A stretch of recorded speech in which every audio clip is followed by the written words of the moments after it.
After a long hiatus, I felt compelled to make a cake. So let us celebrate our partnership over a cake. And takes a little knife and begins cutting slices out of it. This is amazing. A cake? Did you bake it yourself? I did, and I apologize if it's a bit rough. I've not had a reason to make cake in some time. What kind of cake is it? Takes a slice. This is carrot.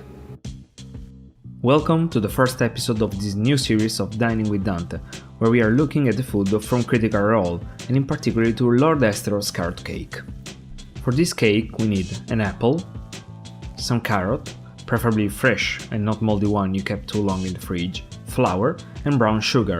I'm using Muscovado and Demerara to add a little molasses flavor, and a little bit of natural oil. This one is peanut oil. So, let's get cooking. First of all, we butter a cake pan and dust it with flour to prevent our cake from sticking up to the pan. Then we start with the dry ingredients. We add 60 grams of Muscovado sugar and 60 grams of Demerara sugar, 230 grams of 00 flour, fresh ground Sichuan pepper, a teaspoon of fresh ground cinnamon and nutmeg. Mixing all together, and it's time for the wet ingredients. In another bowl, we break 2 large free-range eggs, 120 grams of peanut oil, yes, grams, by a chip scale, and weight your ingredients. Add them with a theatrical and over-the-top gesture like you're in a Shakespearean play, and give it a strong mix. In a pan, we lightly roast 50 grams of Brazilian nuts, something that we likely can find in the lantern spine in Drossard. Place a wet paper towel under your chopping board to prevent any slipping, and start to peel 2 carrots and an apple. I also chopped it, but in hindsight it's easier to grate it whole. Grate the apple and the carrots pretty coarse. Chop the roasted nuts after they have cooled down. I chopped them unevenly as a lord who have not made cake in a while might have, and add them into the grated carrots bowl with an handful of raisins. Any that fall from the balls are yours for the taking. Last thing, we add the baking powder to the flour, give it a stir to the 2 bowls, and it's time to add the dry ingredients to the wet ones a little bit at a time. Continue to add them until they are fully incorporated. The whisk was starting to become inefficient, so I switched to a spatula. If the batter is a little too dry, you can add a splash of milk. When the flour is fully incorporated, we mix into the grated carrots and the apple with nuts and raisins and fold everything together. We transfer the batter in the previously buttered cake pan and level it with a spatula.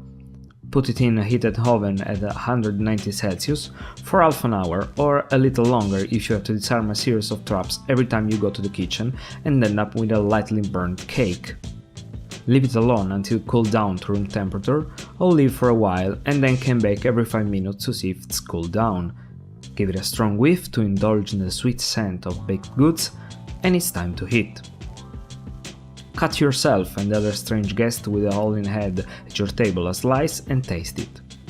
It's sweet, spicy and moist, even if a little burnt, but it seems that something is missing. Evelyn, it's possible to have some frosting?